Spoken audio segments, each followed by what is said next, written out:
Halo teman-teman, jumpa lagi bersama kakak di channel Guru Les. Nah, pada video kali ini kita akan melanjutkan pelajaran kita tentang bilangan bulat. Kita akan belajar tentang penjumlahan, pengurangan, dan juga sifat operasi hitung yang bisa digunakan pada penjumlahan dan pengurangan. Oke, langsung aja ya. Yuk, kita pertama-tama kita ingat-ingat dulu nih gimana sih cara kita melakukan penjumlahan. Gimana sih 7 tambah 5? Ya mungkin kalau di awal-awal di SD kita diajarkan dengan cara apa ya? Bilangan ya. Jadi kita mau menggambarkan garis bilangan. Kita punya angka 7 gitu ya, ditambah 5, misalkan 7, 8, 9, 10, 11, 12 gitu ya. Berarti 1, 2, 3, 4, 5 gitu, tambah 1, oke ya. Tapi tentunya kalau kita sudah SMP kita harus cepet nih. Berarti 7 tambah 5, oh ya udah 12 gitu ya. Gimana kalau 5 ditambah min 9? Nah, kalau pakai garis bilangan ditambah dengan min 9 kita mundur gitu ya. Nah, kalau sekarang kita akan coba perhatikan seperti ini. Berarti kalau ditambah dengan minus, nah berarti sama aja dengan 5 dikurang 9 nih. Plus ketemu minus berubah menjadi minus. Jadi kita punya min 4 ya. Gimana dengan min 6 ditambah 3? Nah, kalau min 6 tambah 3 tentunya kita kalau gambar garis bilangan ya udah kita dari min 6, min 6, min 5, min 4, min 3, min 2 ditambah 3 berarti 1, 2, 3 gitu ya. Berarti 1, 2, 3 berarti jadinya min 3 jawabannya. Nah, gimana sih kalau kalian bingung caranya gimana? Ya anggap aja ini 6 dikurang 3 nih. Tapi hasilnya masih minus. Kenapa? Karena punya utang 6 baru bayar 3. Berarti punya utang 3, min 3 ya. Gimana kalau min 3 ditambah min 5? Oh, ini berarti min 3. Gimana tadi? Ini jadi minus 5.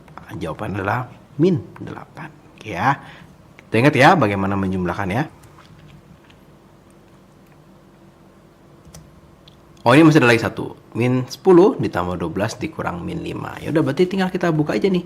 Min 10 ditambah 12 dikurang 5. Berapa nih jawabannya? Gimana cara ngitungnya? Ya udah hitung satu-satu aja. Min 10 ditambah 12. Oh, ini berarti 2 dikurangi 5. Berapa ya jawabannya? Oh, ini min 3. Oke ya, gampang ya. Oke, gimana dengan pengurangan? Sama aja. 9 kurang 3 berarti ini 6. Kalau dengan garis bilangan berarti kalau kurang tuh ke samping. Berarti ini dari 9 lengkap 3. 1, 2, 3, 8, 7, 6. Oke ya, kalau mau pakai garis bilangan. Bagaimana dengan 4 dikurang min 7? Nah, minus ketemu minus gitu ya. Kalau kita buka kurung ya, itu jadi plus. Ini jadi 4 ditambah 7 nih. Wah, gampang nih, hasilnya 11 gitu. Gimana dengan min 3 dikurang 12? Ya, kalau pakai garis bilangan tinggal mundur 12 kali. Atau dibalik, ya bisa juga. Nanti kakak ajarin gimana cara baliknya. Ya, berarti ini bisa aja utang 3, utang lagi 12. Berarti utang 15. Berarti min 15 gitu ya. Bagaimana dengan min 7 dikurang min 5? Oh yaudah, berarti min sama min jadi plus. Berarti ini min 7 ditambah 5. Berarti hasilnya adalah min 2 ya. Nah, gimana kalau gini nih? Oh yaudah, kita hitung satu-satu. Min 9 dikurang 6. Ini berarti ditambah 8. Kenapa plus? Karena min ketemu min ya. Berarti ini min 9 dikurang 6, min 15 ditambah 8, makanya hasilnya adalah min 7. Oke ya, gampang ya. Itu kakak yakin teman-teman sudah bisa nih. Nah, sekarang yang agak lebih sulit, nah, kita akan belajar tentang gimana kalau salah seperti ini, gitu ya. Wah, ini ribet banget nih kak, soalnya ada kurung-kurung banyak. Gimana sih cara ngerjainnya? Nah, cara mengerjakannya adalah kita buka dari kurung yang paling dalam. Nah, kurung yang paling dalam tuh dari mana sih maksudnya gitu ya? Kurung paling dalam itu kalau kita lihat, nah itu adalah kurung yang biasa. Kurung berikutnya kurung siku. Ya, kurung berikutnya biasanya kurung kotak. Gitu. Kurung kurawal terus kurung siku gitu ya. Maka kita selalu mulai dari kurung paling dalam nih. Maksudnya mulai dari kurung paling dalam gimana nih kak? Kita hilangin kurungnya. Nah, pasti ketemu dong plus ketemu minus jadi apa nih? Nah, itu kita tulis ulang. Nah, ini kalau kita tulis ulang menjadi begini. Min 8 ditambah 10 plus ketemu minus jadi minus ya, minus 7 gitu ya, dikurang min 5 ditambah 8, min ketemu min jadi plus 6. Oke. Nah, ini kita tulis ulang lagi nih. Oh, ini min 8. Nah, ini boleh kita hitung dulu. 10 dikurang 7 berapa? 10 kurang 7 ya. 10 kurang 7 ini adalah 3 gitu ya. Min 5 ditambah 8, 3 ditambah 6 artinya jadi 9. Oke, balik lagi. Berarti 10 dikurang 7. Nah, ini jadi 3 ya. Plus, aku mau plus, jadi ini plus 3. Dikurang, nah dikurang berapa nih? Tadi kan 9. Min ketemu 9, jadi min 9. Ya. Berapa jawabannya? Tinggal kita hitung. Min 8 ditambah 3, ini min 5. Dikurang 9, hasil adalah min 14. Oke ya, gampang ya. Kita coba lagi. Nah, ini kita tetap mulai dari kurung yang paling dalam. Oke, berarti kita mulai dari sini sama yang ini. Kita tulis lagi nih, ini 29 ditambah kurung siku. Ini nggak ada tanda apa-apa, nggak ada tanda apa-apa, berarti ini tetap min 48 nih. Ya, dikurang min 19. Min ketemu min, jadi apa ya? Jadi plus 118 gitu ya. Nah, ini ada kurung lagi. Nah, ini bisa kita hitung dulu nih. Min 19 ditambah 118. Itu kalau kalian bingung, bisa juga kita hitung 118 dikurang 19. Gitu ya. Berapa nih? Oh, ini 1. Benar ya? Nah, ini 9. 9, 100, berarti 99. Berarti ini 99. Oke, masih positif ya, positif 99. Kenapa? Karena masih positif dikurang 19. Oke, ini kalau kita tulis lagi 29 ditambah, nah ini belum boleh buka dulu karena kita baru buka yang tanda kurung kurawal. Min 48 dikurang 99 ya. Nah, ini kalau kita hitung berapa nih? Berarti min 48 dikurang 99. Anggap aja 99 ditambah 48. Berapa nih? 7 1 5 157 ya. Cuma ini kan minus jadi min. Gitu ya. Jadinya min 157. Berarti ini 29 ditambah min 157. Oke. Berarti kalau kita buka kurung ya, ini jadi 29 dikurang 157. Gitu. Gampang ya? Tinggal 157 dikurang 29. Berapa nih? 8. 4, ini kan jadi 4 gitu ya. 14 kurang 2 berarti ini 12. Karena 157 minus, ini minus utang baru bayar 29. Oh, berarti ini masih minus 128. Oke, gampang. Berarti kalau ketemu soal seperti ini, kita mulai dari kurung paling dalam. Nah, sekarang kita belajar tentang operasi hitung. Nah, kita akan belajar 2 operasi hitung pada penjumlahan dan pengurangan karena hanya 2 ini yang bisa dilakukan di sini ya. Yaitu adalah komutatif atau pertukaran. Ya, misalnya begini, kalau kakak punya 7 tambah 5, bisa nggak sih kita tukar nih? Tukar deh kak. 5 tambah 7. Hasilnya sama nggak? Coba kita hitung ya. 7 tambah 5, 12. 5 tambah 7 sama nih, 12. Oh, berarti kalau penjumlahan, nah ini berarti nih kalau penjumlahan, oke nih. Penjumlahan bisa gitu ya. Terus bagaimana dengan pengurangan? Misalkan 7 dikurang 5 sama nggak sih dengan 5 dikurang 7? Oh, beda kak, ini hasilnya 2, ini hasilnya berapa nih? Minus 2. Nah, beda ya, ada minusnya ya. Maka kalau pengurangan, wah ini kakak agak susah. Maka kalau pengurangan, nah pengurangan tidak bisa. Oke ya. Nah, tapi kakak bisa pakai trik seperti ini. Jadi kakak anggap ini sebuah penjumlahan. Jadi ini misalkan plus. Kakak boleh memindahkan dia, menukar dia dengan syarat tandanya kita ikutin. Contoh, misalkan kalau kakak punya 7 dikurang 5, ini kakak boleh, ini kan plus ya. Kakak boleh tulis begini. Min 5 ditambah 7. Gitu. Jadi tandanya ikut pindah. Nah, ini kakak mau pindahin ke depan, ya udah tandanya ikut pindah. Jadinya kita punya di sini 2, di sini juga tetap sama 2. Oke ya. Tapi ini kita menganggap si penjumlahan itu sebagai si pengurangan itu sebagai suatu penjumlahan. Oke, berikut. asosiatif, itu adalah pengelompokan. Nah, kalau misalnya kakak punya lebih dari satu angka, gitu ya. Misalnya kakak punya 7 tambah 5 tambah 2 gitu ya. Terus kakak mau ubah deh hitungannya. Misalnya bisa nggak sih kalau misalkan sorry, ini kan ada 3 ya. Bisa nggak kalau kakak hitung 7 tambah 5 dulu? Apa bedanya sama kalau kakak hitung 5 tambah 2 dulu? Hasilnya sama apa enggak? Gitu ya. Itu asosiatif ya. Associate, dikelompokin. Bisa nggak? Gitu ya. Ini adalah 12 ditambah 2. Ini adalah 7 ditambah berapa nih? Ya, 7. Oke ya, berarti hasilnya sama-sama nih. 14 sama 14. Gimana dengan pengurangan? Kita coba ya. Misalkan kita punya 7 dikurang 5 dikurang 2 gitu ya. Bisa nggak nih? Sama nggak nih kalau 7 dikurang 5 dikurang 2 tetap sama, tapi kakak kerjain ini dulu. Sama kakak kerjain ini dulu. Nah, misalnya begini. Kurang tepat, bentar. Bisa nggak kalau kita kerjain seperti ini dulu ya. Nah, ini 7 kurang 5 berarti 2 dikurang 2 juga gitu ya. Ini 7 dikurang berapa nih? 5 dikurang 2 berarti 3. 3 ya. Hasilnya adalah 0. Ya, ini adalah hasilnya berapa nih? 4. Nah, berarti udah bisa ya. Tapi kita bisa kalau seperti ini. Nah, misalnya kalau punya 7 dikurang, sebentar, kita coba hapus aja ya. Kita coba hapus yang sebelah sini.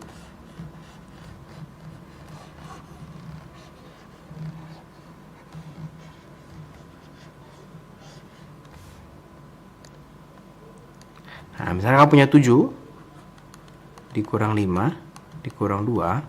Di sini juga sama. 7 dikurang 5 dikurang 2. Nah, tapi kalau kakak mau mendapatkan hasil yang sama, kalau kakak kelompokan seperti ini, kakak bisa kelompokan seperti ini. Ininya kakak pindahin begini. Nah, tapi ini nggak ada tanda dong, hilang dong. Nah, ini harusnya plus gitu ya. Jadi sama seperti tadi, kita mainnya kita menganggap dia sebagai suatu penjumlahan. Atau kalau teman-teman bingung, kok bisa sih kak plus? Kalian bisa anggap begini. Ini anggap aja 7 ditambah min 5 ditambah min 2 gitu. Oke, jadi kita kerjain min 5 ditambah min 2 dulu. Atau kita mau 7 tambah min 5 dulu. Sama aja kan? Itu hasilnya akan sama nih.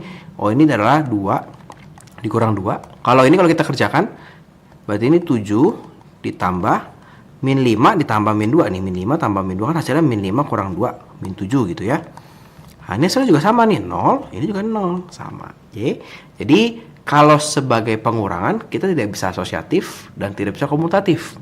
Tapi sebagai penjumlahan bisa. Dan itu bisa kita pakai konsepnya dalam pengurangan dengan syarat tandanya kita ikut sertakan. Oke. Nah, ada lagi identitas. Kakak udah bilang ya kalau identitas, kalau penjumlahan dan pengurangan adalah 0. Ini kakak salah tulis. Oke. Misalkan kakak punya 7 tambah 0 ya pasti 7 gitu, nggak akan berubah. Oke ya, 7 kurang 0. Nah, ini juga 7, nggak akan berubah. Gampang. Nah, sekarang kita coba soal latihannya. Nah, jadi apa sih fungsinya si asosiatif dan komutatif? Itu nanti berfungsi untuk mempermudahkan kita menghitung. Mempermudahkan gimana nih, Kak? Nah, contoh seperti ini. Kakak punya hitungan seperti ini. 171 ditambah 324 ditambah 429. Kalau kalian ngitungnya kira 171 tambah 324, Kak. Ya bisa pakai susun ke bawah. Terus hasilnya ditambah lagi 429. Bisa susun ke bawah. Tapi kalian harus teliti, ternyata ada angka yang bisa saling melengkapi. Saling melengkapi apa? Yang kita lihat adalah begini. Ada nggak sih angka-angka yang kalau dijumlah hasilnya tuh 100, 10, 1000 gitu. Bulat. Contohnya, kalau di soal ini 171 dan 429 ini sangat menarik. Kenapa? Kakak boleh tukar dong komutatif. Tadi gimana? Nah, nih, kakak boleh tukar nih, komutatif. Kakak tukar. Tukar jadi apa? Kakak tukar jadi ini 171 tambah 429 ditambah 324. Kemudian kakak pakai asosiatif. Kakak kerjain dulu nih. Berapa nih? Ih, ternyata ini bagus loh. Ternyata ini hasilnya adalah berapa nih? 600. Gitu. Gampang, bulat kan 600 ditambah 324. Kalau kalian 600 tambah 324, pasti kalian mengerjakan dengan cepat dong. Oh, ini gampang nih, ini pasti 924. Kenapa? 00 tambah 24 ya pasti 24. Kita cuma mikirin angka depannya doang, 6 tambah 3. Ya. Contoh lagi. 68 ditambah 13 dikurang 18. Ya. Ada yang tahu kira-kira gimana? Terpikir? Ya, ini adalah kita kelompokkan nih sama ini dulu nih. Kita pindahkan. Loh, tapi pengurangan nggak usah dipindahin, Kak. Bisa, dengan syarat apa? Tandanya kita ikutin. Jadi ini 68 dikurang 18, gitu ya. Jadi bukan ditukar 13 sama 18 ya, jadi plus 18 sama min itu, bukan. Tapi kita anggap dia sebagai penjumlahan. Atau kalau kalian bingung begini, ini 68 ditambah 13 ditambah min 18. Boleh dong kakak tulis jadi 68 ditambah 13 ditambah min 18 ditambah 13 gitu. Boleh kan? Nah, ini kan ujung-ujungnya akan seperti ini juga. Ditambah 13. Kenapa kakak bilang gampang? Karena ada pengurangan dan ada 8. Artinya, ini bulat banget ini 50. Ya kan 8-nya tinggal dikurangin 0. 6 kurang 1 5 ditambah 13. Oh, ini hasilnya adalah 63. Gitu. Simple, gampang. Contoh lagi. Nah, ini gampang nih. Kelihatan banget. 49. Artinya 249 dikurang 149. Baru kita tambah dengan 312. Oh, ini hasilnya adalah berapa nih? 100 ditambah 312. Nah, 412. Gampang. Nah, ini lebih besar lagi. Gimana nih? Waduh, pusing nih Kang hitungnya Kak. Ini tambahin ini, hasilnya ribet. Ditambahin lagi sama ini, pakai apa namanya? Susun ke bawah lagi. Nah, sama, berarti kita pakai sifat asosiatif dan komutatif. Nah, gimana sih caranya kalau nggak seperti ini? Kita lihat yang hasilnya belakangnya 0, 0, 0. Bisa nggak? 4 tambah 6, 0. Wah, jangan-jangan bisa dipasangin nih. Coba. 1376 ditambah 634 ditambah 1738. Oh, ini ternyata kalau dijumlahin hasilnya adalah 2000. Wih, gampang loh. Ditambah 1734. Hasilnya berarti 3734. Selesai. Nah, gampang ya. Jadi sifat asosiatif dan komutatif ini sangat berguna ketika kita menghitung penjumlahan-penjumlahan yang ini kayaknya ribet nih Kak ngitung penjumlahannya. Jadi ketika nanti kalian selanjutnya dalam matematika, dalam fisika, dalam kimia, ketika menjumlahkan kalian boleh loh.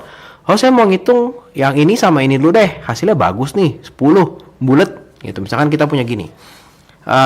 Contoh ya, ekstrim. Enggak ekstrim banget sih. Misalkan 7 tambah 8 tambah 6 tambah 3 tambah 9 tambah 2 tambah berapa? 4 tambah 1. Coba kalian hitung. Kalau kita tidak tahu sifat asosiatif dan komutatif, kita hitung begini dong. Oh, 7 tambah 8 15. 15 tambah 6 21. 21 tambah 3 24 gitu. Tapi kalau kalian tahu sifat asosiatif dan komutatif, wah, 7 tambah 3 10 nih. 8 tambah 2 10 nih. 6 tambah 4 10 nih. 9 tambah 1 10 nih. 10-nya ada 4. 40 nih hasilnya. Lebih cepat kan? Nah, itu adalah fungsi dari sifat asosiatif dan komutatif. Banyak kepakai di kapan? Nanti kita belajar statistik, seperti hal seperti itu sangat membantu. Ya. Oke, terima kasih buat teman-teman yang sudah menonton video kakak.